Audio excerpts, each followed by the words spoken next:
નમસ્કાર. અમરેલીની સિવિલ હોસ્પિટલમાં દેવી પૂજક સમાજની મહિલાના મોતનો મામલો વધુ ગરમાયો. મહિલાના મોતને લઈને દેવી પૂજક સમાજના લોકો ટોળા સ્વરૂપે કલેક્ટર કચેરીએ પહોંચ્યા અને ઉગ્ર રજૂઆત કરી. પરિવાર તથા સમાજના આગેવાનોનો આક્ષેપ છે કે મહિલાનું મોત ડોક્ટરની બેદરકારીના કારણે થયું. કોથળીના ઓપરેશન દરમિયાન નસ કપાઈ જતા મોત નીપજ્યું હોવાનો ગંભીર આક્ષેપ.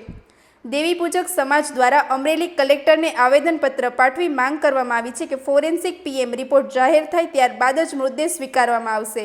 સાથે જ હોસ્પિટલના જવાબદાર ડોક્ટરો અને સ્ટાફ સામે ફોજદારી ફરિયાદ નોંધવાની માંગ ઉઠી. સમાજના આગેવાનો અમરેલી ડિસ્ટ્રિક્ટ પોલીસના ડીવાયએસપીને રૂબરૂ મળી રજૂઆત પણ કરી. નોંધનીય છે કે મહિલાનું ફોરેન્સિક પીએમ રિપોર્ટ ભાવનગર ખાતે કરવામાં આવ્યું અને હાલ સબ ભાવનગર હોસ્પિટલમાં જ રાખવામાં આવ્યું. મહિલાને મોતને આજે 6 દિવસ વીતી ગયા હોવા છતાં મામલો વધુ ગૂંચવાતો જઈ રહ્યો. વધુ સમાચાર માટે જોડાયેલા રહો આરપી ગુજરાત ન્યૂઝ, રાજકોટ. મારી પત્નીને 7 દિવસે દવાખાનામાં લાયા હતા. ઓપરેશન કોથળીનું કરાયું હતું. કોથળીનું ઓપરેશન કરાયું તો ડૉક્ટરના હિસાબથી મારી પત્નીનું જે નસ હતી કપાઈ ગઈ અને એમાંથી લોહી પડવા મળ્યો તો ફરી વખત ઓપરેશન કરાવ્યું. ઓપરેશન કરાવીને 19 તારીખે 10:30 ઓફ થઈ ગયા. ભાવનગર હોસ્પિટલમાં ભાવનગર લઈ ગયા. હજી અત્યારે હજી 6 દિવસથી મારી વાઇટની લાશ પડી છે, પણ તો હજી રિપોર્ટ નથી આવતો, કોઈ જાણકારી નથી આવતી, કોઈ વસ્તુ કરતા નથી સાહેબ. એટલે મારી એની વિનંતી છે કે 6 દિવસની મારી લાશ રજળ છે તો બને એમ જલ્દી ન્યાય આપો. મારું નામ સુરેશભાઈ ચંદુભાઈ વાઘેલા છે. હું દેવી પૂજક સમાજના સૌરાષ્ટ્ર ઝોનના પ્રમુખ છું, વિરાટ દેવી પૂજક સંઘના. અને મારા સમાજની બૈરા 19 તારીખે આ પાછી થયેલી છે. એની કોથળીનું ઓપરેશન કરાવવા આવેલી હતી અને એ ઓપરેશન કરવાથી જે કોથળીની અંદર નસ આવે લોહીની, એ નસ કાપી નાખવાથી બૈરાનું મોત નીપજેલું છે. અને અમે આ 6 દિવસથી લાશ લઈને બેઠા છીએ કે આ તંત્ર ઉપર જે મેનેજમેન્ટ જે છે, ટ્રસ્ટીઓ જે છે, જે આ ડૉક્ટરો શીખાવશે એની માથે કેસ થવો જોઈએ. આ એક ફેરી નહીં, એવા 3-4 કેસ છે. એટલે અમે એની માથે કેસ ન થાય ત્યાં લગી લાશ લેવા નથી અને પીએમ નોટ ન મળે સાહેબ ત્યાં લગી અમે આ લાશ લેવાના નથી. અત્યારે અમે બેઠા હતા છે આપણે સરકારી જનતા જનરલ હોસ્પિટલ અને અમે અત્યારે આવેદનપત્ર આપણે કલેક્ટર સાહેબને આપ્યું અને આપણે અત્યારે એસપી સાહેબને પણ આપ્યું છે કે સાહેબ પીએમ નોટ તાત્કાલિક રવાના થાય અને આની માટે ગુનો દાખલ. ઓકે, પ્રમુખ છું અને મારા સમાજની બૈરા 19 તારીખે જે ઓપરેશન કરવામાં આવ્યું એમાં જે બ્લડની નસ કપાઈ ગઈ છે એમાં જે આ બૈરાનું મોત નીપજેલું છે. એટલે આ બૈરા 6 દિવસથી લાશ પડી છે અને આ લાશને અમે લેવાના નથી પીએમ નોટ આવે ત્યાં લગી.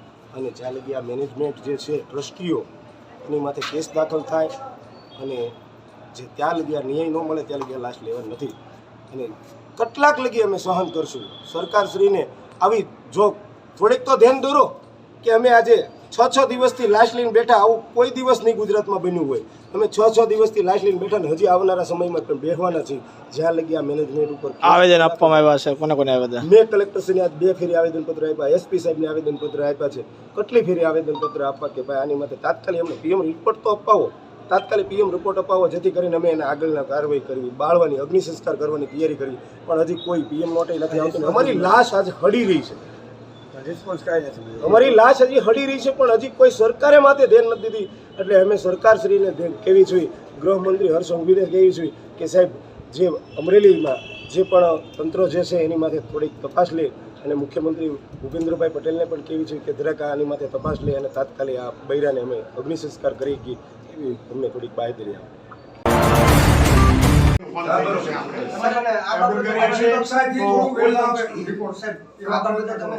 કલેક્ટર સાહેબે જે સિવિલ હોસ્પિટલની જે કમિટી છે, જે અત્યારે ફી લેવામાં આવે છે લોકો પાસેથી, હવે ત્યાં સબ ગરીબ લોકોને આવે છે, કોઈ સાવકાર આવતા નથી. જે લોકો પાસે આર્થિક રીતે હાવ નબળા લોકો છે એ લોકો મફત સારવાર માટે આવે છે. હવે એ સરકારે એ હોસ્પિટલ ગજેરા ટ્રસ્ટને સોંપી દીધી, બરાબર. એના અધ્યક્ષ સ્થાને આપણા કલેક્ટર સાહેબ છે. તો કલેક્ટર સાહેબ સાથે તમે વાત કરો કે આ જે પૈસા લેવાના જે કારસ્તાન ચાલુ કર્યા છે એ તદ્દન બંધ કરે. એનું કારણ છે સાહેબ ગરીબ લોકોની આવે 10-10, 5-5, 10-10 રિપોર્ટ કરે.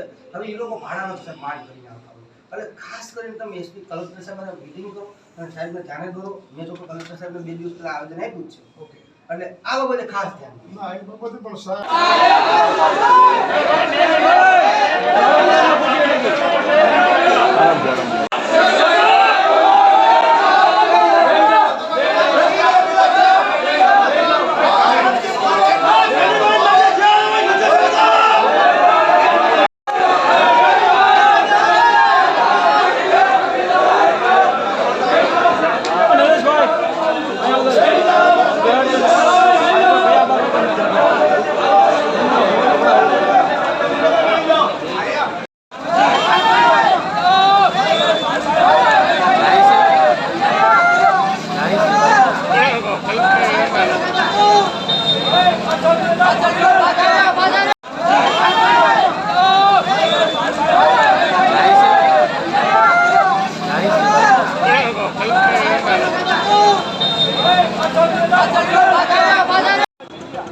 રવિભાઈ ચીકુ અને એની જે પત્નીને ત્યાં ડિલિવરી ટાઈમે લાવ્યા તો પહેલાં એને કહેવામાં આવ્યું કે નોર્મલ ડિલિવરી થાય પછી આ જે